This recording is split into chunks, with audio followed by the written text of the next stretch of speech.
De l'Évangile de Jésus-Christ selon saint Marc, chapitre 6, versets 7 à 13. En ce temps-là, Jésus appela les 12. Alors il commença à les envoyer en mission 2 par 2.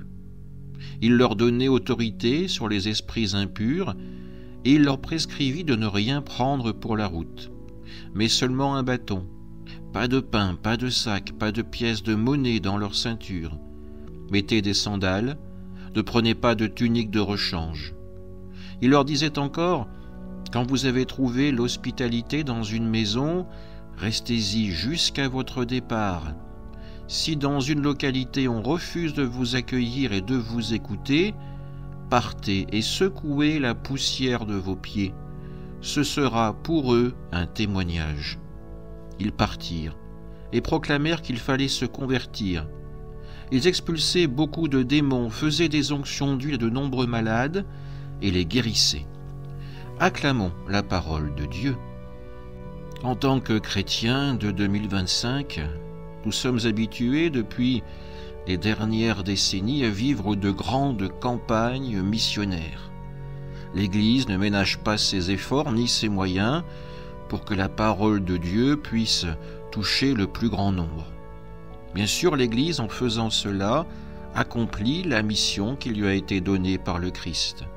Aller de par le monde, annoncer l'Évangile et baptiser ceux qui le désirent. Pourtant, dans cet Évangile, Jésus met en lumière une chose qui peut-être nous a échappé depuis quelque temps, c'est l'extrême simplicité de cette mission.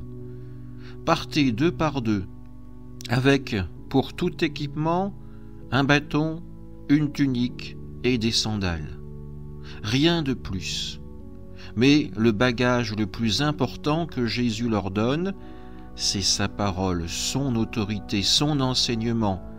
Voilà ce qui va aider les disciples à avancer le long du chemin.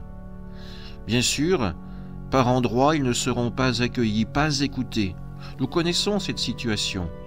Et pourtant, nous ne désespérons pas. Parce que nous le savons, le véritable trésor, la seule richesse de ce monde, nous en sommes déjà les bénéficiaires. Il s'agit de l'Évangile. C'est cela qui nous permettra de continuer la route jusqu'au royaume de Dieu. Alors oui, en tant que baptisés, c'est notre mission commune d'annoncer la parole de Dieu, mais avant tout de la vivre. Pour être des témoins crédibles, il faut que cette parole de Dieu s'incarne dans nos vies.